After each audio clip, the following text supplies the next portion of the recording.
కూర్చొని నేర్చుకోవాలా?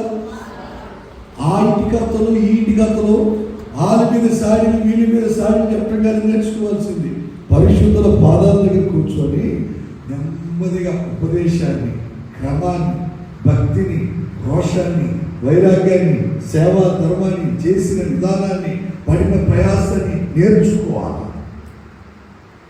ఈరోజు నేర్చుకోవడం తక్కువ, నేర్పించడం ఎక్కువ. నేర్చుకోవటానికి ఇష్టపడరు, నేర్పించడానికి కకృతి పడుతూ ఉంటారు. నేర్చుకునే మనసు ఉన్నవాడే 10 మందికి ఉపయోగస్తుడుగా మారిపోతాడు. స్తోత్ర, హల్లెలూయా. బడికి వెళ్ళావే, ఏం నేర్చుకున్నావు అని అడుగుతారు. సమాధానం చెప్పకపోతే దెబ్బలు పడతాయి. గుడికి వెళ్ళావే, ఏం నేర్చుకున్నావు? మీ ఇంట్లో భర్తల మీద, తల్లిదండ్రుల మీద కోపపడితే వాళ్ళు అడుగుతారు. గుడికి వెళ్తున్నాగా, గుళ్ళు ఇదే నీకు నేర్పారు, మీ పాస్టర్ ఇదే మీకు బోధించేది అని అడుగుతారు.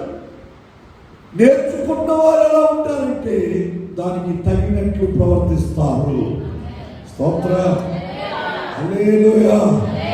ఈరోజు ఈ స్థాయిలో ఉన్నామంటే పరిశుద్ధుల దగ్గర కూర్చొని నేర్చుకున్న విషయం ఏం చూపాలా? మనం చెప్పాలా? ఆసక్తి కలిగినటువంటి వారునై ఉండాలి. ఏ విషయంలో? నేర్చుకునే విషయం ఏం కలిగి ఉండాలా?